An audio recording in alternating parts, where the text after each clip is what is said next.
मैं सबसे पहले इस पतंजलि योगपीठ तीर्थ में आप सभी का अभिनंदन करता हूं, स्वागत करता हूं। मैं सीधे जिस कार्य विशेष से आप इतनी ठंड में इतने दूरस्थ अंचलों से चल कर के आए हैं, उस पर मैं बिना विलंब किए हुए मैं सीधे वार्ता के उन बिंदुओं की ओर आपको ले जाना चाहता हूं। सबसे पहले तो आपको आवश्यक है ये जानना कि भारतीय शिक्षा बोर्ड है क्या और यह दूसरे बोर्ड से भिन्न क्यों है। एक स्वाभाविक रूप से प्रश्न यह आता है। इसके बाद आता है कि विद्यालय चलाने के लिए बोर्ड हमको किस तरह से रिलैक्सेशन दूसरे बोर्ड की अपेक्षा तुलनात्मक रूप से देगा कि नहीं देगा, एक अगला सवाल है। लेकिन किसी भी शिक्षा व्यवस्था के लिए पहला जो मूलभूत प्रश्न होता है वो होता है कि शैक्षणिक व्यवस्था की जो गुणवत्ता है और उसकी जो वैधानिक अर्थवत्ता है, उसकी लीगल क्रेडिबिलिटी और एजुकेशनल क्वालिटी, ये किसी भी शिक्षा व्यवस्था का, चाहे स्कूल संचालक हो, चाहे उस शासन हो, चाहे कोई बोर्ड हो, उसको सबसे पहली प्राथमिकता होनी चाहिए कि जिस समसामयिक रूप से बच्चों को किन गुणों से, किन क्षमताओं से, किन कौशल से जोड़ना आवश्यक है, उसके अनुरूप शिक्षा व्यवस्था में गुणवत्ता है कि नहीं। बच्चे को एक राष्ट्र के उत्पादक नागरिक के रूप में, एक प्रोडक्टिव सिटीजन के रूप में बदलने के लिए बोर्ड के करिकुलम में, सिलेबस में, असेसमेंट में क्षमता है कि नहीं। किसी भी बोर्ड का आकलन करने के लिए मैं जहाँ तक समझता हूँ कि यही आवश्यक है और आप सभी सहमत होंगे। वैसे तो बोर्ड सिर्फ एग्जामिनेशन बॉडी है कहने के लिए, लेकिन सिर्फ एग्जामिनेशन बॉडी हो, पुस्तक कोई और बनाए या कोई प्राइवेट पब्लिशर बनाए, नीतियां निर्धारित शासन करे, नेशनल करिकुलम फ्रेमवर्क शासन बना के दे, उसका ब्लूप्रिंट, और उसके अनुरूप अगर कोई बोर्ड या कोई संस्था अगर समग्र रूप से चिंतन नहीं करती है तो बच्चों की शैक्षणिक गुणवत्ता में थोड़ी शैथिल्य हो जाता है। तो भारतीय शिक्षा बोर्ड भारत सरकार द्वारा गठित बोर्ड है। पतंजलि योगपीठ इसकी स्पॉन्सरिंग बॉडी है। पहले तो यह स्पष्टता होनी चाहिए कि ये कोई निजी प्राइवेट बोर्ड नहीं है, क्योंकि कोई भी बोर्ड प्राइवेट संस्था बना ही नहीं सकती। पूज्य स्वामी रामदेव जी ने कई दशकों से उठा रहे थे प्रश्न, योग, आयुर्वेद और स्वदेशी और सनातन की संस्कृति के उद्घोषक और सांस्कृतिक उन्नायक होने के नाते, और उनके साथ इस देश के तमाम शिक्षाविद भी ये प्रश्न उठाते रहे हैं। और स्वतंत्रता के बाद अनेक शिक्षा आयोगों में भी, कोठारी आयोग से लेकर के और वर्तमान NEP 2020 तक लगातार ये ध्वनि बहुत ही प्रमुखता से उभरती रही है कि 1835 के इंडियन एजुकेशन एक्ट का जो एक औपनिवेशिक कॉलोनियल माइंडसेट के साथ जो शिक्षा व्यवस्था खड़ी हुई, उसके विषाक्त जो प्रभाव है उनको दूर करना आवश्यक है।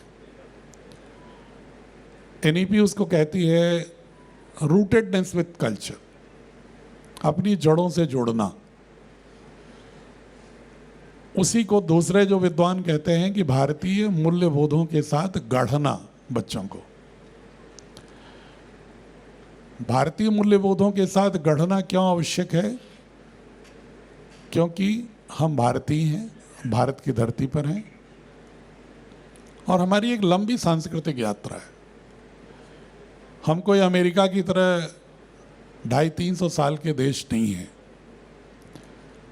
हमारा देश विश्व के प्राचीनतम, समृद्धतम संस्कृतियों में से एक है और जो अभी भी प्रवहमान है। संस्कृतियां और भी रही हैं हमारे साथ, मैं कोई अतिवादी वक्तव्य नहीं देता, बेबीलोन मेसोपोटामिया की भी संस्कृति रही है, मिस्र की संस्कृति रही है, ग्रीक यूनान की संस्कृति रही है, चाइना की संस्कृति भी रही है। ये अलग विवाद हो सकता है कि प्राचीनतम है कि नहीं हम, लेकिन प्राचीनतम कोई अगर और है तो उससे भी पुराने होने का दावा ही नहीं करते, बल्कि इसके प्रमाण भी पूरे विश्व के इतिहासवेत्ता भी देते हैं। तो ये जो, अगर हम इतनी पुरानी सांस्कृतिक विरासत के साथ हम इस देश में नागरिक हैं, तो क्या इस देश की पूरी सांस्कृतिक यात्रा को हमें नहीं जानना चाहिए? बताइए, इस देश की सांस्कृतिक यात्रा को जानना चाहिए कि नहीं जानना चाहिए? अगर हम, जैसे एक शरीर में उपचार ही होता है, कोई रोग आ जाता है, तो क्या शरीर का डॉक्टर आपका कहता है ना, जरा प्रोफाइल बताइए, अपनी पूरी हिस्ट्री बताइए। जब आप अपनी पूरी biological history, parental history, genetic history बताते हैं, तब वो ज़्यादा समग्र इलाज होता है। वरना ऐसे चले गए, पैरासीटामॉल खा लिया, डाइजीन खा लिया, तो ये तो और रोग को बढ़ाते ही हैं। हमें अपना एक समग्र उपचार करना है, तो हमें होलिस्टिकली अपनी सांस्कृतिक यात्रा को जानना है। आप लोगों में से जो बायोलॉजी पढ़े होंगे, 10वीं तक तो सभी लोग ही पढ़े होंगे। जो जीन्स की बात है, पहले जीन्स को, बायोलॉजिकल जीन्स को हम सिर्फ बायोलॉजिकल एंटिटी समझते थे। बाद में जो एपिजेनेटिक्स और सिग्नल ट्रांसडक्शन थ्योरी आई, तब यह स्पष्ट हुआ कि जो जीन है वो सिर्फ बायोलॉजिकल ट्रांसमिशन ही नहीं है, बल्कि उसके साथ उस सेल के लिए जो भी इंफॉर्मेशन, सेल मेमोरी होती है, उसके साथ हमारी कल्चरल जो इंफॉर्मेशंस हैं वो भी हमारे जेनेटिक फॉर्मेशन में, उसकी फंक्शनिंग में रोल प्ले करते हैं। इसी को कहते हैं एपिजेनेटिक्स। कहने का अर्थ ये है कि जब हम हजारों साल की सांस्कृतिक विरासत के साथ इस समय हैं, तो हमारी एक लंबी कल्चरल जीन्स हैं। हम सिर्फ एक टिपिकल बायोलॉजिकल एंटिटी नहीं है, और उस एंटिटी के भी जेनेटिक फॉर्मेशन में हमारी एक लंबी कल्चरल जर्नी है, और कल्चरल जर्नी बड़ी समृद्ध रही है। कोई ऐसी जर्नी नहीं थी कि जिसको कि आधुनिक जो हम वैल्यूज़ पर भी, पैरामीटर पर भी अगर आकलन करें, तो हमारे जो वैल्यूज़ हैं वो कहीं भी पिछड़े नहीं दिखेंगे, बल्कि अधिक उदात्त दिखेंगे और अधिक ऑल परवेसिव दिखेंगे। अब ये इसलिए स्वामी रामदेव जी सवाल उठाते रहे, मांग करते रहे। प्रसन्नता की बात है कि 2019 में पहली बार भारत सरकार ने उस मांग को, उस संकल्प को स्वीकार करते हुए उसको एक विधिक स्वरूप प्रदान किया, भारतीय शिक्षा बोर्ड के रूप में। और उसमें लिखा हुआ है, आप जितने भी बोर्ड का गठन का उद्देश्य देखिएगा, जितने भी बोर्ड हैं, चाहे नेशनल बोर्ड है, स्टेट बोर्ड है, किसी के जन्म के समय नहीं लिखा होगा कि ये बोर्ड गठन हो रहा है आधुनिक शिक्षा में भारतीय ज्ञान परंपरा का समन्वय करते हुए शैक्षणिक व्यवस्था हो। यह उद्देश्य आपको किसी भी बोर्ड के उद्भव के समय नहीं लिखा मिलेगा। अवधारणा, concept, quality education, inclusive education, modern education, scientific education, ये सब तो बातें हैं, लेकिन इनके साथ भारतीय ज्ञान परंपरा का समन्वय भी हो, ब्लेंडिंग ऑफ भारतीय ज्ञान परंपरा विथ मॉडर्न एजुकेशन हो, यह उद्देश्य, अवधारणा भारतीय शिक्षा बोर्ड के प्रारंभ में ही, इसके जन्म के पहले ही ये पृष्ठभूमि रखी गई। जो मॉडल बाइलॉज भारत सरकार ने बनाया उसमें यही लिखा, blending of Indian knowledge system with modern education, and this board is equivalent to CBSE.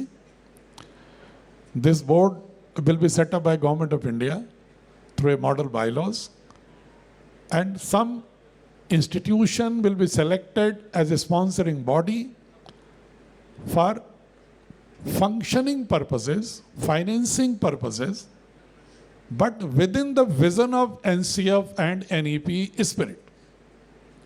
स्वतंत्र पूर्वक से स्पॉन्सरिंग बॉडी चला सकती है बोर्ड को, लेकिन नेशनल करिकुलम फ्रेमवर्क का जो एक ब्लूप्रिंट है उसको फॉलो करेंगे और एनईपी की स्पिरिट को फॉलो करेंगे। इधर ध्यान से सुनिएगा वरना इसी बार बाद में प्रश्न पूछेंगे।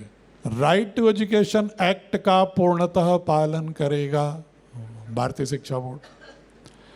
नेशनल करिकुलम फ्रेमवर्क की जो भी दक्षताएं निर्धारित हैं जिस कक्षा में जिस विषय में, उस ब्लूप्रिंट को पूरी तरह से भारतीय शिक्षा बोर्ड पालन करेगा। न्यू एजुकेशन पॉलिसी की जो भी स्पिरिट है, interdisciplinary approach, holistic approach, experiential learning, art integration, history integration, sports integration, culture integration, ये सारी ही चीज़ें जो एनईपी की स्पिरिट है उसका भी पालन बोर्ड करेगा। ये बॉर्डर बायलॉज में ही लिखा है कि हम एनईपी के स्पिरिट का पालन करेंगे। एनसीएफ के पैरामीटर्स, कॉम्पिटेंसीज का पालन करना होगा बोर्ड को। बोर्ड को राइट टू एजुकेशन एक्ट का पालन करना होगा। इसका मतलब हुआ कि बोर्ड किसी भी विद्यालय को 9 to 12 की एफिलिएशन तभी देगा जब वो 8वीं तक राज्य सरकार द्वारा निर्धारित राइट एजुकेशन एक्ट के प्रावधान के अंतर्गत 8वीं तक विद्यालय चलाने की अनुमति ले लेगा। आरटी का पालन का मतलब ये है। ये सवाल अक्सर बार बार लोग पूछते रहते हैं कि 8वीं तक कौन देगा। 8वीं तक राज्य सरकार ही देगी। ये अक्रॉस द कंट्री है। ये सेंट्रल गवर्नमेंट का एक्ट है 2009 का, राइट टू एजुकेशन एक्ट, कि आपको 8वीं तक की मान्यता, 8वीं तक की अनुमति विद्यालय चलाने की राज्य सरकार देगी। इसके बाद कोई बोर्ड आपको आगे एफिलिएशन दे सकता है। ये ज़रूर है कि जब आप बोर्ड से एफिलिएशन ले लेते हैं तो बाल वाटिका से लेकर के और 12वीं तक के लिए आप अपनी शैक्षणिक व्यवस्था में उस बोर्ड के उद्देश्यों के अनुरूप ही चलाएंगे, ये छूट दी गई है। लेकिन प्रिलिमिनरी लेवल पर, चूँकि वो 25% जो मानक निर्धारित करना है यूनिवर्सलाइजेशन ऑफ एजुकेशन के एंगल से, इसलिए उन्होंने आरटी में कहा कि 8वीं तक का तो राज्य सरकार के बेसिक शिक्षा विभाग ही या जो नामित अधिकारी होगा देगा। ये सारे पैरामीटर हम पालन करेंगे। इसके बाद कुछ लोग पूछते हैं शिक्षक, तो एनसीटी का भी पालन करना होगा। जो टीचर्स एजुकेशन की नेशनल काउंसिल का जो पैरामीटर है उसका भी बोर्ड को पालन करना होगा। यही पालन सीबीएसई भी करेगी, यही पालन हम भी करेंगे और इसी पालन करने की उम्मीद अन्य किसी भी बोर्ड से है जिस बोर्ड को चलाने की केंद्र सरकार या राज्य सरकार अनुमति दे रही है। यद्यपि तमिलनाडु, बंगाल, केरला एनसीएफ का विरोध करता है, लेकिन ग्रेजुअली वो लोग भी इसको मानने लगे हैं। पॉलिटिकल कारणों से विरोध कर रहे थे, लेकिन now they are also aligning with the spirit of NCF, क्योंकि नहीं एनसीएफ में बुराई क्या है, इसमें कोई पॉलिटिकल एजेंडा तो है नहीं।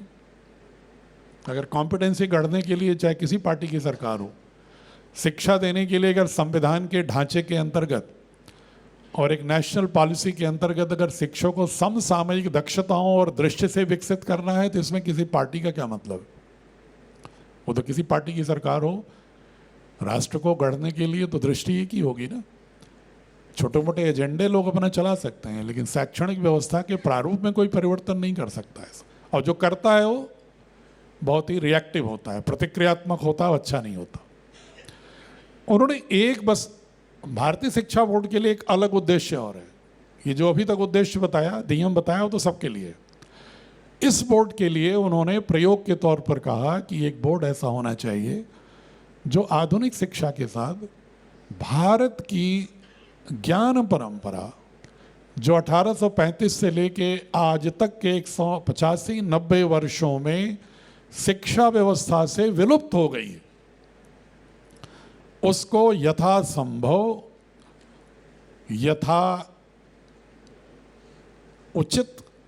यथोचित, यथाशक्य, एविडेंस बेस्ड, ध्यान दीजिएगा, एविडेंस बेस्ड जो भी फैक्ट्स हैं उनके साथ ही उसका समावेशन करना है।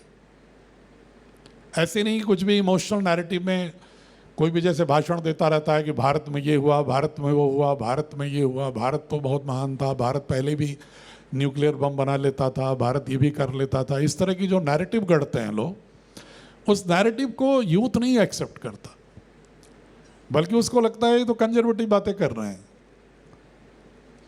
ये क्या कह रहे हैं, वो कंफ्यूज होता है।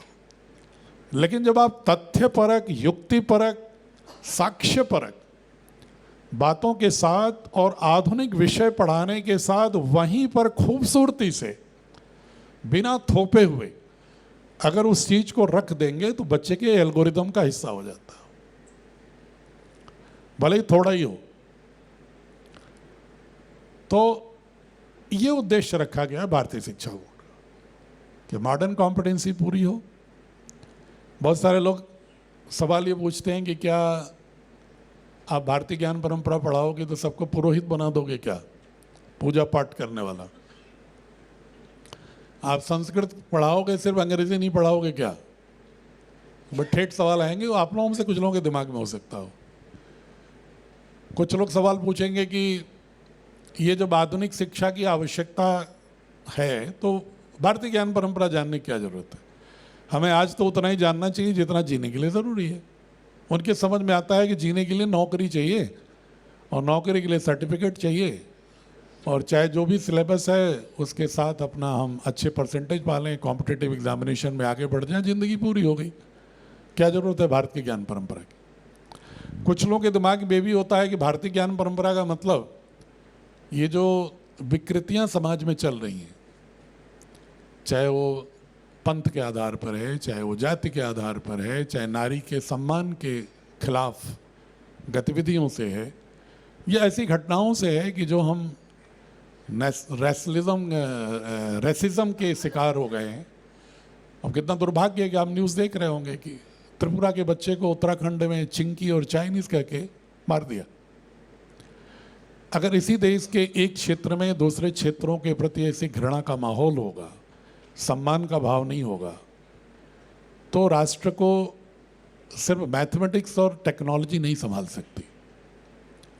राष्ट्र को संभालने के लिए जितनी आवश्यकता साइंस, मैथमेटिक्स, टेक्नोलॉजी की है, उससे अधिक आवश्यकता होती है उस टेक्नोलॉजी, साइंस का प्रयोग कैसे करेगा, उसका विजन क्या है। वो विजन कहां से आएगा? वो विजन ही हमारा औपनिवेशिक रूप से विगत 185 वर्षों में खंडित हो गया है। हम भारत के,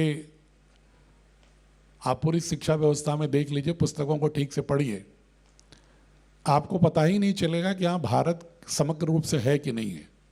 हमारे अरविंदो कहते थे ये कौन सी शिक्षा है भारत की जिसमें भारत दिखता ही नहीं, जिसके पढ़ने के बाद भारत के दर्शन का बोध ही नहीं होता, भारत की दृष्टि का बोध नहीं होता, भारत की सांस्कृतिक यात्रा का बोध नहीं होता, भारत के समस्त ज्ञान परंपराओं का बोध नहीं होता, भारत के तीर्थस्थलों का बोध नहीं होता, भारत के त्योहारों के पीछे निहित तो उद्देश्य का एल्गोरिदम में हिस्सा नहीं हो पाता हमारे मानस के। तो उन्होंने कहा भारत की नदियां, भारत के पर्वत, भारत की कहानियां, भारत के संदर्भ, जो असली भारत का दर्शन है वो अगर गायब है तो कौन सी भारत की शिक्षा है? उसी ज्ञान परंपरा को आधुनिक शिक्षा में सम्मिलित करना। और जब हम आधुनिक शिक्षा की बात करते हैं तो जाहिर है कि जो वैश्विक स्तर पर साइंस और टेक्नोलॉजी, इकोनॉमिक्स के क्षेत्र में जो भी ज्ञान परंपराएं सृजित हो चुकी हैं विगत 300 वर्षों में, जो तेजी के साथ गति पकड़ ली है, और 21वीं सदी में एआई जेनरेटिव्स का ऐसा माहौल हो रहा है, स्पेस टेक्नोलॉजी का, न्यूक्लियर टेक्नोलॉजी का, बायोटेक्नोलॉजी का, इंफॉर्मेशन टेक्नोलॉजी का जो दौर है, तो पूरी दुनिया में अगर हमें अपने बच्चों को गढ़ना है तो इन टेक्नोलॉजीज में भी नॉलेज क्रिएटर बनाना होगा। वहां कोई समझौता नहीं है, क्योंकि आप सिर्फ, मैं अगर बहुत ही ठेठ भाषा में कहूँ कि तो सिर्फ अगर कहीं मंत्रोच्चारण करके और रिचुअल्स करके, कर्मकांड करके भारत को विश्वगुरु नहीं बना सकते। भारत को विश्वगुरु बनाना है तो आज आपको ये जो क्षेत्र हैं जो साइंस टेक्नोलॉजी के, उसमें भी अग्रणी ज्ञान सर्जक के रूप में व्यक्तित्व को गढ़ना होगा हमें बच्चों का। ये अनिवार्य है, इसके बिना नहीं कर सकते आप। उसके लिए सिर्फ मैथमेटिक्स और साइंस इस तरह से नहीं पढ़ाना है कि सिर्फ जेई नीट में क्वालिफाई कर जाए या किसी कॉम्पिटिटिव एग्जामिनेशन में क्वालिफाई कर जाए। उतना ही अगर आपने विज्ञान पढ़ाया, उतनी ही दृष्टि प्रदान की, उतना ही मैथमेटिक्स प्रदान किया, तो इंजीनियर तो हो जाएगा, डॉक्टर तो हो जाएगा, साइंटिस्ट नहीं हो पाएगा। और जब तक वैज्ञानिक नहीं होगा, आप देख रहे हो पूरी दुनिया में कौन राज कर रहा है इस समय।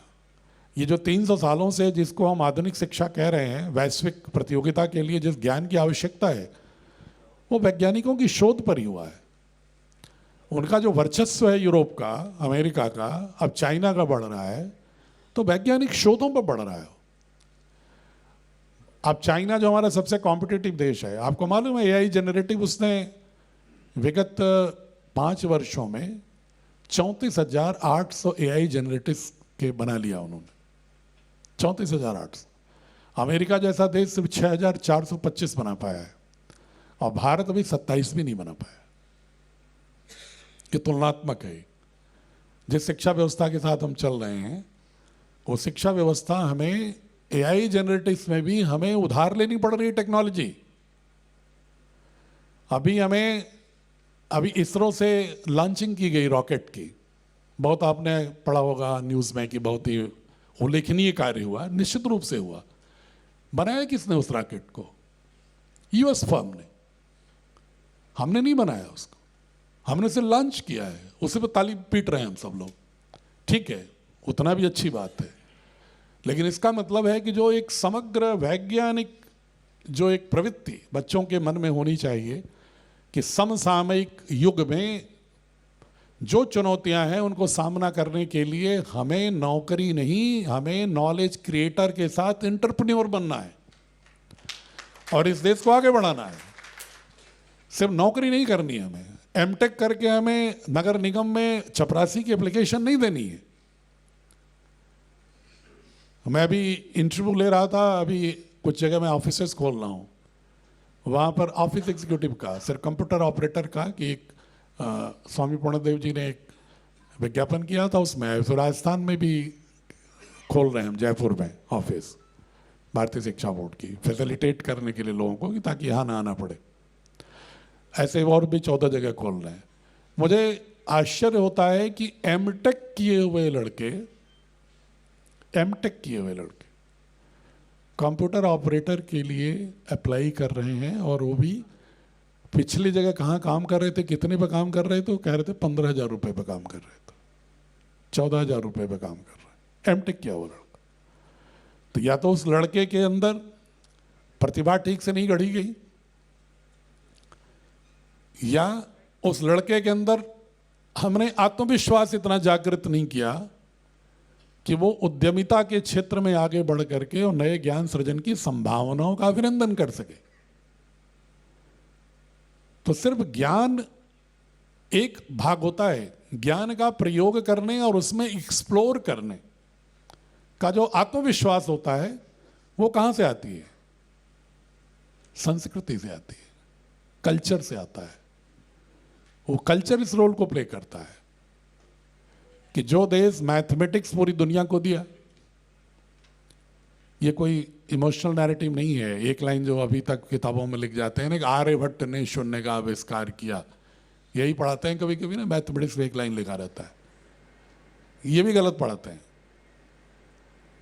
शून्य का आविष्कार का अगर क्रेडिट दिया जाता है तो ब्रह्मगुप्त को दिया जाता है स्फुट सिद्धांत में, यद्यपि उससे बहुत पहले से वेदों में, बौद्ध दर्शन में, जैन दर्शन में numerables, innumerables, infinite number, 5 type infinite numbers, 0, pi, square root of 2, square root of 10, इसकी अलजेब्रा कैलकुलस की आर्यभट्ट से पहले भी, ज्योमेट्री, बौधायन, आपस्तंभ, मानव, कात्यायन, इनकी जो ज्योमेट्रिकल शेप्स हैं, जो पाइथागोरस प्रमेय हम पढ़ाते हैं, एग्जैक्टली उसको पढ़ाने वाले प्रमेय अगर जैन ग्रंथों में मिलते हैं, सूर्य प्रजनिति में, या मिलता है जो भद्रबाहु संगीता में जैनियों के बीसी के 400-500 साल पहले, और इधर 800 बीसी पहले हमें बौधायन और कात्यायन के सूत्रों में मिलता है, वही ज्योमेट्री। और ये लोग भी मानते हैं अब धीरे धीरे, पाश्चात्य के लोग भी, फिबोनाची मानता है, लाप्लास मानता है, आइंस्टीन मानता है, अरबियन जितने भी मैथमेटिशियंस हैं सब मानते हैं, पुराने ग्रंथों में उनके लिखा है, फारसी में अनुवाद कराया उन्होंने। कहते हैं कि मैंने भारत के ग्रंथों का अरबी फारसी में अनुवाद कराया और वही अनुवाद बाद में लैटिन में हुआ और वहाँ से गणित ट्रेवल करती है भारत से यूरोप को। और आइंस्टीन कहता है अगर प्लेस वैल्यू सिस्टम भारत से हमने नहीं सीखा होता तो E=mc² का थ्योरी ऑफ रिलेटिविटी का सिद्धांत में नहीं दे पाता, आइंस्टीन कहता है। मैं सिर्फ ये कहना चाह रहा हूँ, ऐसे तो बहुत सारे उदाहरण हैं, बहुत वक्त लगेगा ये सब बताने में, लेकिन एक मैथमेटिक्स जिसको हम मानते हैं नहीं, जैसे कि कोई ये पश्चिम की देन है, चिकित्सा पश्चिम की देन है। 2,500-3 हजार साल पहले से हमारी चिकित्सा पद्धति इतनी समृद्ध थी, लेकिन फर्दर हमने रिसर्च नहीं किया उसको। आपको मालूम है नीम को पेटेंट करा लिया एक कंपनी ने अमेरिका में। हमारी हल्दी को पेटेंट कराने की एप्लीकेशन पड़ी थी, वो तो विरोध हुआ अभी हाल में भारत सरकार का, तो वो रुक गया। अरहर की दाल, उस पर पेटेंट करा रहे थे वो। हमारे चरक संहिता में 700 ऐसी औषधियों की चर्चा है। अश्वगंधा पर रिसर्च अब ब्रिटेन में हो रहा है, हम नहीं कर रहे हैं। हम अगर कर रहे हैं तो बहुत छिटपुट कर रहे हैं, और उसके लिए भी अगर सबको क्रेडिट जा रही है व्यापक स्तर पर इस अभियान को चलाने का तो पतंजलि रिसर्च फाउंडेशन है, जाते हुए देख लेना पतंजलि रिसर्च फाउंडेशन, 400 वैज्ञानिक, प्राचीन हमारी ज्ञान परंपरा को आधुनिक चिकित्सा के मानकों के आधार पर प्रमाणीकरण का काम करके और 500 इंटरनेशनल मैगजीन्स में उन्होंने अपने पेपर पब्लिश कराए हैं, जिससे कोई और पेटेंट न करा ले उन औषधियों को, गिलोय को कोई और पेटेंट न करा ले। और बंधुओं, एक पेटेंट जब कोई कराती है ना कंपनी कॉरपोरेट, तो अरबपति खरबपति हो जाती हो। अगर हम 700 औषधियों पर रिसर्च करके पूरी दुनिया में पेटेंट करा के अगर अपने प्रोडक्ट दिए होते तो 700 कॉर्पोरेट तो भारत में खड़े हो जाते चरक संहिता के आधार पर, लेकिन उन्होंने रिसर्च नहीं किया। हम पिछलग्गू हो गए, नकलची, और इतने नकलची हो गए कि हमारी दाल बाटी चूरमा पिछड़ी हो गई और पिज्जा मोमोज बर्गर अगड़े हो गए। उसके कोई हेल्थ वैल्यू न्यूट्रिशन वैल्यू से कोई मतलब नहीं, सिर्फ नकलची होना है हमें कि भाई जिसने हम पर राज किया था, जिसने शिक्षा व्यवस्था में हमें ऐसे अंकुरण दे दिया विचार का, उसी अंकुरण में जिएंगे हम, और उनकी जो भी चीज़ है वो अच्छी होगी। हम सब लोग कहते हैं ना समाज बड़ा गिर रहा है, घट रहा है, गिरावट की ओर जा रहा है, लेकिन इसका हमें पोस्टमार्टम करना पड़ेगा, पैथोलॉजिकल एनालिसिस। अपने ब्लड की तो पैथोलॉजिकल एनालिसिस हम कराते हैं, लेकिन ये जो राष्ट्रीय ब्लड है कल्चर, इसकी भी तो हिस्टोरिकल पैथोलॉजिकल एनालिसिस करनी होगी कि आखिर ऐसा हुआ क्यों। ऐसा क्यों हुआ कि भारत की सबसे महान दर्शन उपनिषदों का, जो कोई भेद ही नहीं देखता, मनुष्य में ही नहीं बल्कि ब्रह्मांड के किसी घटक से भेद नहीं देखता, जो प्रकृति को मां समझने वाली संस्कृति है, जो प्रकृति के सभी घटकों में आत्मभाव देखने की है, जो प्रकृति के सभी घटकों में ईश तत्व को देखने की है, और जो तेन तक तेन भुंजिता की बात करती है कि न्यूनतम ग्रहण करो जितना जीने के लिए जरूरी है। जो आज सस्टेनेबिलिटी का बड़ा मूवमेंट हो रहा है पूरी दुनिया में, संपोषकीयता का, और सस्टेनेबिलिटी मूवमेंट हमारे दर्शन के गर्भ में था, जीने के गर्भ में था। दृष्टि हमारी यही थी कि प्रकृति को माँ समझो, गंगा को माँ समझो, यमुना को माँ समझो, नदियों को माँ समझो, पर्वतों में देवत्व को देखो, पूजा करो। लेकिन हमने, और उससे उतना ही ग्रहण करो जितना जीने के लिए ज़रूरी है, उसकी क्षति न हो जाए। हमारी दृष्टि ये थी जैसे अपने माँ के गर्भ में रहते हैं तो माँ से उतना ही ग्रहण करते हैं जितना कि हमारे बच्चे के रूप में जो हम हैं, आप हम सब लोग रहे अपने माँ के गर्भ में, तो उतना ही ग्रहण करते हैं कि माँ को क्षति नहीं होती। माँ भी सजग रहती है, तभी हम सजग हैं, जीवित हैं, पोषक हैं। उसी तरह पृथ्वी के साथ, प्रकृति के साथ रिश्ता ऐसा हो, इसलिए हमने माँ कहा प्रकृति को, माता भूमि पुत्रो हम पृथिव्या, पूरी पृथ्वी मेरी माँ है। इसका मतलब है पृथ्वी को क्षरण नहीं करना है अपने अस्तित्व की रक्षा के लिए, बल्कि न्यूनतम ग्रहण करना है। वो प्रवृत्ति कहाँ चली गई? वो इसलिए चली गई, इसकी हमें एनालिसिस करनी होगी। ये देखना होगा कि कौन से दर्शनों ने आके गड्ढमड्ढ कर दिया है हमारी दृष्टि को। वो कहाँ चला गया? दशकम धर्म लक्षणम, धृति क्षमा दमो अस्तेयम शौचम इंद्रिय निग्रह देव विद्या सत्यम अक्रोधो दशकम धर्म लक्षणम। कहाँ चला गया गीता का दैवी संपद गुण 16वें अध्याय का? अभयम सत्व संसदि ज्ञान योग व्यवस्थिता दानम दमश्य यज्ञ स्वाध्याय तपार्जोम। कहाँ चला गया? पतंजलि का यम नियम कहाँ चला गया? योग कहाँ चला गया? प्रत्याहार कहाँ चला गया? हमारे जीने की पद्धति में बुद्ध का सम्यक दृष्टि, सम्यक संकल्प, सम्यक वाणी, सम्यक कर्म, सम्यक प्रयास, सम्यक आजीविका, सम्यक स्मृति, सम्यक समाधि कहाँ चली गई? हमें जैन पंच महाव्रत, अहिंसा, सत्य, ब्रह्मचर्य, अस्तेय, परिग्रह कहाँ चला गया? क्यों नहीं हमारे स्वभाव का अंग रह गया? क्यों हट गया है? क्यों हम धन संपदा के संकेंद्रण पर केंद्रित हो गए? क्यों हमने धन को ही मोक्ष का साधन मान लिया? जो पैसा हमारे जीवन को संचालन करने के लिए न्यूनतम आवश्यक होना चाहिए, और अगर हम धनार्जन करते हैं, वेल्थ जनरेट करते हैं, तो सोसाइटी पर खर्च होना चाहिए। उसकी बजाय हमने संकेंद्रण शुरू कर दिया, और बंधुओं उस दृष्टि से दूर जाने का परिणाम क्या है कि भारत में भी 10% लोगों के पास इस देश का 90% संसाधनों पर कब्जा है। कितने परसेंट पर? कितने लोगों का? 10%।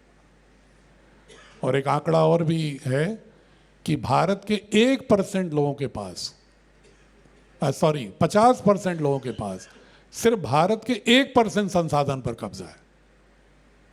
50% पॉपुलेशन और 1% रिसोर्स पर मात्र कब्जा है भारत के। ये आंकड़ा भी 2024 का है, रिसर्च है इस पर।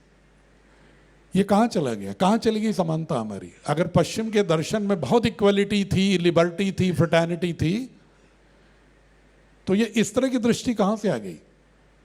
हमारी दृष्टि उपनिषदों की तो नहीं थी, बुद्ध की तो नहीं थी, जैन की तो नहीं है, सिख दर्शन की तो नहीं है, संगम लिटरेचर की तो नहीं संस्कृति है, आदिवासियों की सरना संस्कृति की भी नहीं है, तो किसकी है?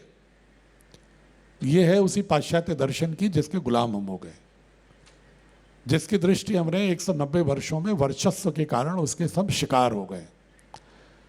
तो हमें दक्षताएं तो उनसे ग्रहण करनी है, लेकिन दृष्टि अपनी गढ़नी है भारत की ज्ञान परंपरा से। ये भारतीय शिक्षा बोर्ड का उद्देश्य है। अगर भरत मुनि ने नाट्यशास्त्र में, पूरी दुनिया में संगीत की चर्चा अगर होती है, नाटकों की चर्चा होती है, तो कहाँ से आया? ये पूरी दुनिया कहती है भरत मुनि का नाट्यशास्त्र सबसे प्राचीनतम ग्रंथ है इसका। लेकिन हम आज पाश्चात्य के लटके झटकों वाले डांस में तो करोड़ों की भीड़ होती है, लाखों की भीड़, लाठियां चलती हैं अर्धनग्न नृत्यों में। लेकिन अपना जो प्रकृति के साथ तादात्म्य करने वाली जो हमारी संगीत की संस्कृति थी, जो हमको आध्यात्मिक उन्नयन करती थी, हमारे हृदय के स्पंदन को प्रकृति के साथ जोड़ करके हमें आध्यात्मिक चेतना के उत्कर्ष की ओर ले जाती थी, उस संगीत को सुनने वाले 5 लोग भी हाल में नहीं रहते। ये दृष्टि बदल गई। हमें ये कहना होगा कि मैं ऋषियों की संतान हूं, मैं ऋषि ऋषिकाओं का संतान हूं। जो स्वामी जी अक्सर एक पंक्ति कहते रहते हैं ना, हम ऋषि ऋषिकाओं के संतान हैं, हम योगियों की संतान हैं। योग पूरी दुनिया मानती है कि इंडस सिविलाइजेशन से ले लीजिए, सरस्वती सिंधु से लेकर के योग सबसे पहले कहाँ मिला? भारत की धरती पर मिला। होलिस्टिक हेल्थ भारत के 2500-3000 हजार साल पहले अष्टांग हृदयम, चरक संहिता, सुश्रुत संहिता से ही। आपको मालूम है कि अमेरिका के मेडिकल कॉलेजेस में सुश्रुत की स्टेचू लगी हुई है, ऑस्ट्रेलिया के मेडिकल कॉलेजेस में मेन गेट पर सुश्रुत की स्टेचू लगी हुई है, और हमारे बच्चे जानते ही नहीं सुश्रुत क्या है। हमारे बच्चे बुद्ध को जानते ही नहीं कौन है, हमारे बच्चे जानते ही नहीं 24 तीर्थंकर कौन है, उन्होंने क्या कहा। हमारे बच्चों को मालूम नहीं कि पतंजलि के योग दर्शन क्या है, उन्हें मालूम नहीं कि न्याय दर्शन में किसी सत्यान्वेषण के लिए प्रमाण, हमारे पास सबसे बड़ा आरोप लगाया जाता है भारत पर कि प्रमाण नहीं है इनके पास, ये सिर्फ ऐसे ही बातें करते रहते हैं। न्याय दर्शन अगर पढ़े होते तो उन्हें मालूम होता कि बिना प्रमाण के सत्य तक पहुंचने का कोई मार्ग ही नहीं है भारत की संस्कृति में। और उनके सुकरात से पहले के न्याय दर्शन है, उपनिषदों की जो तर्क है उनसे पहले है, बुद्ध का कार्य कारण सिद्धांत उनसे पहले का है। खैर, ये प्रवाह में बहुत विलंब हो जाएगा चर्चा करने में। मैं एक संकेत दे रहा हूं कि ये जो भारत की भूमि है, भारत की ज्ञान परंपरा इसलिए आवश्यक है। आधुनिक शिक्षा पूर्णतः होनी चाहिए, लेकिन दृष्टि उसमें भारत की महनीय होनी चाहिए, जिसके बारे में अब यूरोप के फिलोसफर भी कह रहे हैं कि दुनिया को अगर क्लाइमेट चेंज से बचाना है, आर्थिक असमानता से बचाना है, सामाजिक भेदभाव से बचाना है, प्रकृति को के साथ जीने का साहचर्य पैदा करना है, भाव पैदा करना है, तो हमें भारत की संस्कृति की ओर देखना होगा। ये यूरोप के सारे फिलोसफर 21वीं सदी में चिल्ला चिल्ला के कह रहे हैं। लेकिन वो कैसे पूरा होगा? हम ही नहीं अगर सुधरेंगे, हम ही नहीं अपनी धारा से जुड़े होंगे, हमारे ही आचरण में नहीं होगा, तो जब कोई आएगा देखने तो कहेगा अरे ये किस भारत की बात कर रहा है अर्ने से, किस भारत की बात कर रहा है विल डुरांट, किस भारत की बात कह गए स्वामी विवेकानंद शिकागो में, किस भारत की बात स्वामी रामतीर्थ कर रहे थे। ये कौन से भारत है? कौन सी भारत? उपनिषदों का भारत, बुद्ध का भारत, जैन का भारत कहाँ है भारत? ये भारत तो अब खंडित, भ्रमित, विक्षिप्त, उदास, थका हुआ, हारा हुआ और हमेशा नकल करने वाले एक राष्ट्र के रूप में और आपस में लड़ने झगड़ने, पंथों और जाति पर झगड़ने वाला हो गया है, भौगोलिक क्षेत्रों पर लड़ने वाला हो गया है। ये राष्ट्र के रूप में एक उद्भव होने की इसकी तो संभावना ही नहीं है। इस राष्ट्र को हम क्यों अनुसरण करेंगे? तो कहने का अर्थ है कि हमें अपने पहले खुद को ठीक करना होगा, और उसके लिए जरूरी है कि अपनी पुस्तकों में हमें भारत के मूल्यबोध को रीडिफाइन करना है, सही परिभाषित करना है। मैं बार बार आजकल जो कोई बुरा नहीं मानेगा अगर किसी के मन में बहुत अगर कटुता लगे मेरी बात में, कटुता नहीं, मैं सहजता से तथ्य को कहना चाह रहा हूं। Religiosity is not knowledge system. कर्मकांड, पंथिक कर्मकांड ज्ञान परंपरा नहीं होती। पंथिक कर्मकांड उस सांस्कृतिक परंपराओं के संवहन का माध्यम हो सकता है, लेकिन वो ज्ञान परंपरा नहीं हो सकती। अगर हम कर्मकांडों पर युद्ध करने लगे आपस में और मूल दर्शन से दूर हट जाएंगे तो भारत नहीं जिंदा होगा। और आज मैं देख रहा हूं कि भारतीय ज्ञान परंपरा के नाम पर जितनी भी संस्थाएं परोस रही हैं, वो उसकी भारत के दर्शन को, भारत की दृष्टि को नहीं, सिर्फ कर्मकांडों पर केंद्रित हो गई हैं और उसी पर केंद्रित होकर के उसी को ज्ञान परंपरा के रूप में महिमा मंडित कर रही। तो बंधुओं, हमें भारत की ज्ञान परंपरा को, ज्ञान सृजन की परंपरा को, नॉलेज क्रिएटर बनने की संभावना को, पूरी दुनिया को मार्गदर्शन करने की क्षमता वाले भारत को, सभी में अभेद की दृश्य देखने वाले भारत को, एकत्व के रूप में एक सांस्कृतिक ऑर्गेनिक इकाई के रूप में भारत को देखने को, और विश्व का एक मार्गदर्शन करने का सामर्थ्य रखने वाले ऋषियों की प्रज्ञा के अनुसार भारत को निर्माण करने के लिए भारतीय ज्ञान परंपरा का समन्वय भारतीय शिक्षा बोर्ड में कर रहे हैं। ये इसका एक इसेंस जो मैं बताना चाह रहा हूं। सेस लीगैलिटी के बारे में क्वेश्चन यही होंगे कि कितना जमीन होगी। 8वीं तक मैंने पहले ही बता दिया कि आपको स्टेट गवर्नमेंट ही देगी, इसके बाद आप करेंगे तो साथ साथ हमारा होगा। अगर आप 8वीं तक जुड़ना चाहते हैं तो अप्रूवल फॉर सिलेबस से आप जुड़ सकते हैं, लेकिन आवश्यक है कि जितनी अवधारणा हमने बताई, जो उद्देश्य से बोर्ड हमारा है कि मॉडर्न एजुकेशन भी हो और दृष्टि भी हो, तो उसके लिए विशेष रूप से जो पुस्तकें हम बना रहे हैं, अगर हम पुस्तकों को पढ़ाएंगे ही नहीं तो हमसे जुड़ने का फायदा क्या है? अगर हमसे ट्रेनिंग नहीं लेंगे शिक्षक आपके, हमसे जो असेसमेंट आप कराओगे 8वीं तक खुद कराओगे, 9वीं और 11वीं का भी कराओगे आप ही, लेकिन इंटरनल असेसमेंट के लिए अगर हमसे कुछ मॉडल पेपर नहीं लोगे कि ताकि हम आश्वस्त हो सकें कि जिस दृष्टि से, जिस लर्निंग आउटकम के लिए हमने पुस्तक बनाई, जिस चैप्टर को बनाया, जिस पूरे के पूरे विषय वस्तु को, कैरिकुलम को, सिलेबस को, टेक्स्ट बुक को डिजाइन किया, वो बच्चे के मानस का अंग हो पाया कि नहीं हो पाया। उसके लिए अगर असेसमेंट का मॉडल पेपर हमसे आप नहीं लोगे, हम देंगे, उससे फॉलो नहीं करोगे, तो फिर एक अनदर बोर्ड और भारतीय शिक्षा बोर्ड होकर के कूड़ेदान का वस्तु हो जाए। और मैं नहीं करना चाहता भारतीय शिक्षा बोर्ड को। मैं बार बार अनिल जी से कहता हूं, कम लोग भले जुड़े लेकिन पूरी दृष्टि के साथ जुड़े। हमें आधे अधूरे मन से जोड़ करके, संख्या बढ़ा करके कोई मुझे तमगा नहीं लेना है कि हमारे इतने विद्यालय जुड़ गए, उतने जुड़ गए।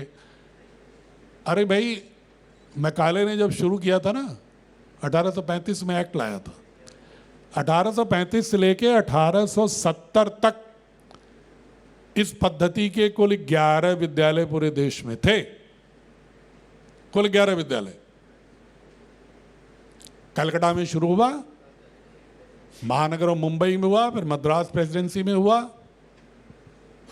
फिर इलाहाबाद में हुआ। ये मुश्किल से 10-11 विद्यालय थे। कितने वर्षों में? 35 वर्षों में। तो हम इस भीड़ को, बहुत उतावले में नहीं है हमें। मैं पूज्य स्वामी जी से भी अक्सर कहता हूं, स्वामी जी तो आंदोलन के व्यक्ति हैं, वो तो आंदोलन की भाषा में कहते हैं इतना हो जाना चाहिए। लेकिन मेरी दृष्टि जो है, चूंकि मैं फिजिक्स का विद्यार्थी हूं, मैं मानता हूं कि अगर नाभिक मजबूत है तो उस तत्व को फिर खंडित कोई नहीं कर सकता। और नाभिक मजबूत होने के लिए पहले हमारे साथ जो लोग जुड़े, पूर्ण निष्ठा से जुड़े, पूर्ण भाव से जुड़े। अगर एक जिले में 5 विद्यालय भी निष्ठा से जुड़ गए तो अगले 10 सालों में 500 हो जाएंगे। लेकिन अगर गड़बड़ जुड़ गए तो जो जुड़े वो भी हट जाएंगे। इसलिए मैं अनिल जी से बार बार इनकी लगाम को रोकता रहता हूं कि आप किसी को भाईचारे मत दिलाइएगा बोर्ड कि भाई आपसे जुड़ा हुआ है और आपने कह दिया अरे भाई कर लो बोर्ड, अच्छा भाई अनिल जी कह रहे हैं चलो कोई बात नहीं, इस बोर्ड की बजाय बोर्ड ले लेते हैं, हमें सर्टिफिकेट तो देना है। नो, मत जुड़िएगा। अगर ये दृष्टि हो तो मत जुड़िएगा। देश के साथ विश्वासघात मुझे नहीं करना है कि एक नारा लगा करके कि मैं भारत की ज्ञान परंपरा को भारतीय शिक्षा के साथ जोड़ रहा हूं, आधुनिक सामर्थ्य भी गठित कर रहा हूं, दृष्टि भी गठित कर रहा हूं, और मौके पर जाकर के लहूलुहान दिखे वो अवधारणा तो वानप्रस्थी हो करके और कुछ बिना लिए दिए अगर बोर्ड में 18 घंटे में सेवा दे रहा हूं तो मुझे भी अपने पर प्रायश्चित होने लगेगा। और पूज्य स्वामी जी का जो धन, जो स्वदेशी में सुबह 4 बजे से लेकर रात के 10 बजे तक अखंड प्रचंड पुरुषार्थ करके बिना किसी 1 रुपए लाभ के वो पैसा इसमें लगा रहे हैं, ये मैं जानता हूं ना, मुझसे अधिक कोई नहीं जान सकता कि 1 रुपए उनको लाभ की कोई संभावना ही नहीं है। सिर्फ इसमें इन्वेस्टमेंट है।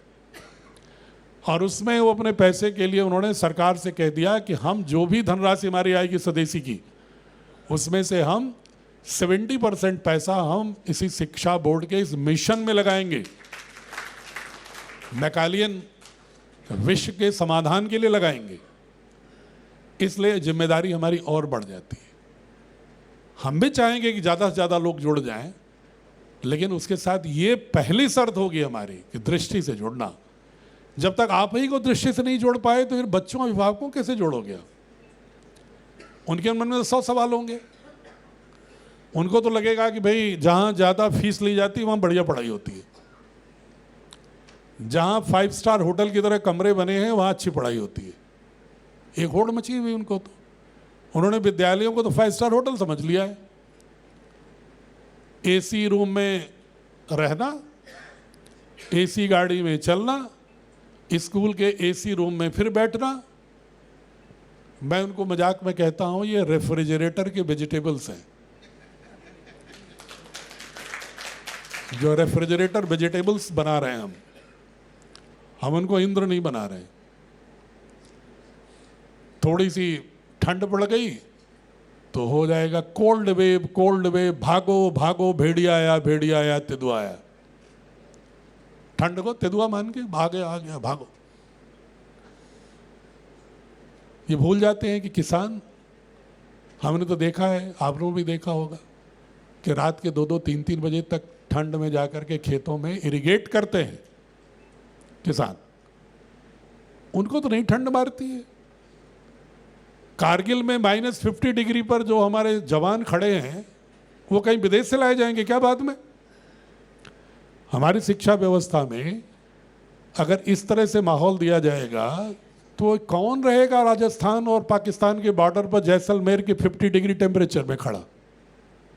कौन खड़ा रहेगा? उसके लिए विदेश से लाना पड़ेगा, चंद्रमा से लाएंगे हम। तो हमें तो बच्चों को रफ टफ पुरुषार्थी बनाना है, चूचू मुरब्बा नहीं बनाना है। और उनके अंदर एक सामर्थ्य विकसित करना है कि नहीं, भले ही एक रोटी खाएंगे लेकिन देश के लिए कुछ अच्छा करने को सोचेंगे। ये नहीं कि आईटी कर लिया और 1 करोड़ का पैकेज पाए, भाग के चले गए गूगल में हांगकांग, सिंगापुर, और फिर जो लौट के आते हैं तो यहां से दिल्ली उतरते, बैंगलोर उतरते ही जुकाम हो जाता है उनको, करे तो रहने लायक नहीं है देश। तुम्हारे माँ बाप यहीं रहे, तुम्हारे पूर्वज यहीं रहे, अगर ये खराब हुआ तो किसने खराब किया? हमने ही तो खराब किया। सुधारेगा कौन? कोई आएंगे कृष्ण बाहर से सुधारने के लिए? हमें अंदर ही ईश्वर ईश तत्व है, हमें आपको सामूहिक रूप से सामर्थ्य करना होगा, इस देश को रहने लायक बनाना होगा। तो ये जज्बा पैदा करने का उद्देश्य है बोर्ड का। बाकी सर्टिफिकेट तो आपका it is as legal as CBSE. और जो अनिल कह रहे थे ना कि व्यवहार के तहत निर्णय ले लेता हूं, मैं इसीलिए निर्णय लेता हूं कि मैं नहीं चाहता कि जो आम बजट के बच्चे हैं परिवारों के, वो हमारी शिक्षा व्यवस्था से वंचित रह जाएं। इसलिए मैं जितना संभव हो पाता है सरकारी नियमों के अंदर शिथिल करने का, उसकी भी एक सीमा है ना। मानो सुप्रीम कोर्ट ने कह दिया कि भाई 20x30 वाले रूम में 40 से अधिक बच्चे नहीं होंगे, पर स्टूडेंट इतने स्क्वायर फीट होना चाहिए। सुप्रीम कोर्ट की रूलिंग आ गई तो वहां तो मजबूर है एनपी सिंह, क्या करेंगे? वो तो देखना पड़ेगा। अगर सिक्योरिटी की कई जगह प्रॉब्लम हो गई है तो फायर की व्यवस्था होनी चाहिए, ये तो सिक्योरिटी आप भी चाहोगे बच्चों की। अगर ये व्यवस्था है कि भाई सफाई होनी चाहिए तो आप भी चाहोगे। आप भी नहीं चाहोगे कि बिल्डिंग ऐसी हो कि गिर जाए बारिश में, कि बच्चों को क्षति हो, आप भी नहीं चाहोगे। अभिभावक भी नहीं लाएगा आपके यहाँ बच्चों को। ये जो बेसिक फंडामेंटल इंफ्रास्ट्रक्चरल फैसिलिटीज है, as far as possible minimum infrastructure, वो हम इसलिए अलाउ नहीं कर रहे हैं कि बोर्ड से ज़्यादा लोग जुड़ें, इसलिए अलाउ कर रहे हैं कि क्वालिटी ऑफ एजुकेशन हमारी ज़्यादा तक बच्चों तक ट्रांसमिट हो और मुख्यतः उन बच्चों तक पहुंचे। अभी हमें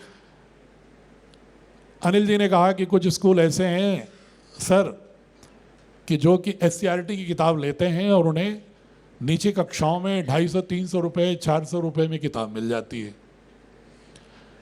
तो वो बच्चे तो आपके बोर्ड से नहीं जोड़ पाएंगे, क्योंकि आपकी किताब में, चूँकि मैं एक किताब बनवाने में 50-50, 100-100 लोगों को जोड़ करके बार बार बैठक करके फिर उसको बनाया हो तो उसमें खर्च होता है, प्रिंटिंग में भी खर्च होता है।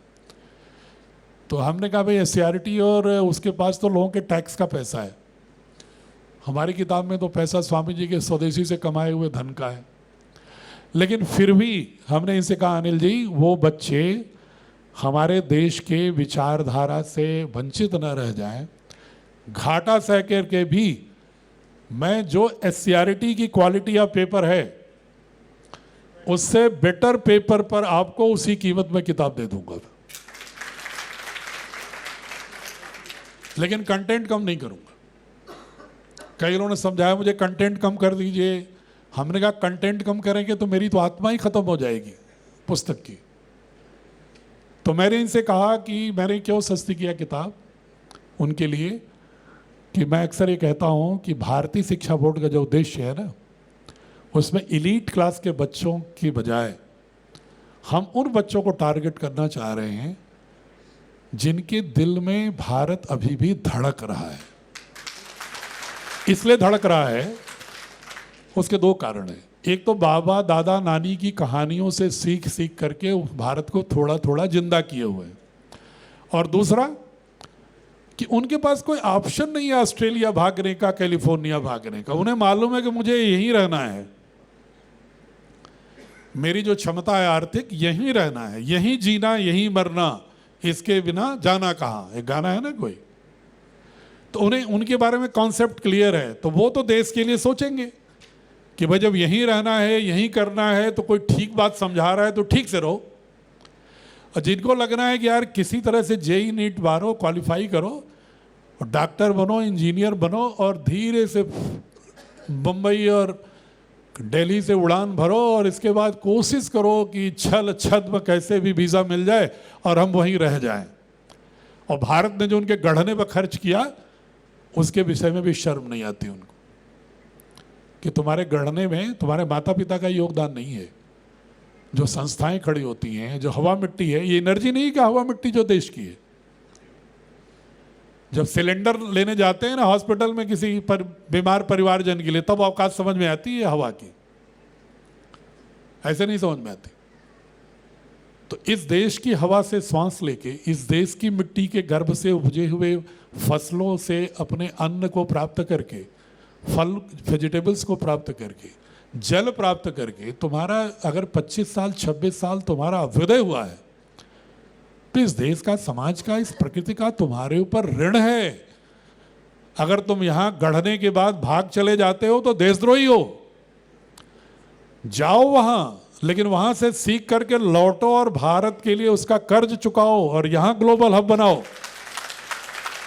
यह दृष्टि होनी चाहिए। यह तभी होगी जब आईटी करने से पहले 16 साल तक भारतीय शिक्षा बोर्ड वाले उद्देश्य से पढ़ा रहेगा, तो उसके हर धड़कन में भारत संगीतमय रूप से ध्वनित होता रहेगा। फिर वो कहीं इस तरह की घटनाओं में नहीं इन्वॉल्व होगा, सम्मिलित होगा। ये इसका उद्देश्य है। जमीन के बारे में इशारा कर रहे थे, मैंने देखा कई लोग बोले साहब हम 8वीं तक तो खोले हुए हैं, यहाँ पर तो हमारे पास 1000 ही वर्ग मीटर है, 1500 कैसे होगा। तो मैंने कहा उसी गांव में, उसी मोहल्ले में, उसी नगर एरिया में, नगर क्षेत्र में अगर तुम्हारे पास 500-600 हो तो वहाँ तुम 9वीं 12वीं की बिल्डिंग बना लो, हम तुम्हें इसी के रूप में दे देंगे। पढ़ाओ बच्चों को, लेकिन कमरे रखो जितना होना चाहिए, लैब रखो, कंप्यूटर रखो, क्योंकि वरना फिर बच्चे मॉडर्न एजुकेशन से वंचित हो जाएंगे। उनको मैथ्स लैब भी रखो, कॉमन लैब भी रखो, फिजिक्स केमिस्ट्री बायो की लैब भी रखो, और ठीक से लैब रखो। फर्जी रूप में नहीं कि बाहर का एग्जामिनर आया, एग्जाम दिलाने, उसको बढ़िया दावत दिला के, नंबर दिला के भेज दिया उसको वापस। ये देशद्रोह है। ये कोई छोटा अपराध नहीं है। पूरे देश की पीढ़ी को नपुंसक बनाना, विकलांग बनाना, मानसिक रूप से पुरुषार्थ के रूप में पूरे राष्ट्र का बहुत बड़ा हित है ये। तो मैं आपसे आग्रह करूंगा कि जुड़िए। रिलैक्सेशन कोई देखे, पहले था कि साहब वो 6000 वर्ग मीटर हमने भी रख दिया था, लेकिन एक क्वेश्चन हमने उसी पर रख दिया था कि स्टेट का जो मिनिमम होगा उसको फॉलो करेंगे। फिर भी पूरे देश के लिए हमने देखा कि आईसीएसई तो 2000 वर्ग मीटर में दे देती है, नगर हो चाहे ग्रामीण, पूरे देश में। फिर हमने 6 महीने पहले ये बहुत कन्विंस किया, हमारे में डायरेक्टर एनसीईआरटी भी मेंबर हैं बोर्ड के, चेयरमैन सीबीएसई भी मेंबर हैं बोर्ड के। ये मालूम है आप लोगों को? नहीं मालूम होगा। हमारे बोर्ड के मेंबर चेयरमैन सीबीएसई भी हैं, डायरेक्टर एनसीईआरटी भी हैं, भारत सरकार से नामित 5 वाइस चांसलर केंद्रीय विश्वविद्यालयों के मेंबर हैं। हमें कोई नियम बताने के लिए उनको बहुत ही कन्विंस करना पड़ता है, उनके प्रतिनिधियों को, उनके लोग। तो मैंने उन्हें यही समझाया कि भाई देखो, सरकार अगर प्राइमरी स्कूल खोलती है, जूनियर हाई स्कूल खोलती है यार, तो वो तो 2-3 कमरे में चला ले रही है। पहले पेड़ के नीचे चला लेती थी, गुरुकुल में बिना कमरे के चलते थे। तो तुम क्वालिटी एजुकेशन पर ध्यान दोगे या फिर इंफ्रास्ट्रक्चर पर ध्यान दोगे, पहले ये तय कर लो। हमने कहा चलो दोनों के बीच में तो करो, बुद्ध की तरह गोल्डन मीन कर लो ना, कि भाई रीजनेबल इंफ्रास्ट्रक्चर हो, लेकिन भव्यता के चक्कर में पड़ करके हम गुणवत्ता को समाप्त न कर दें। तो भव्यता चाहिए कि दिव्यता? दिव्यता। हाँ, उसके लिए एक रीजनेबल भव्यता भी चाहिए। मतलब शरीर ठीक रहेगी तभी विचार भी ठीक रहेगा, वरना बीमार शरीर में विचार कहाँ से अच्छा रहेगा। तो एक रीजनेबल सफाई, रीजनेबल बैठने की जगह, स्पेस के साथ हो तो हम अलाउ कर रहे हैं। लेकिन गुणवत्ता के साथ समझौता करने वाला अंतिम बोर्ड होगा। हम गुणवत्ता के बारे में आपसे जरूर हाथ जोड़ जोड़ के आग्रह कर रहे हैं कि आप कॉम्पिटेंसी को भी डेवलप करो और दृष्टि भी, विजन को भी करो। परस्पर विरोधी गुणों का समावेश और समायोजन ही व्यक्तित्व की प्रतिष्ठा होती है। यही हमारा दर्शन कहता है। तो ये भारतीय शिक्षा बोर्ड का उद्देश्य है। और मुझे लगता है कि आप लोग इतने दूर चल के आए हो तो अवधारणा से कुछ तो समझ के ही आए होंगे, उससे जुड़ा हुए तभी आए होंगे। तो इसलिए और जुड़िए, सहयात्री बनिए।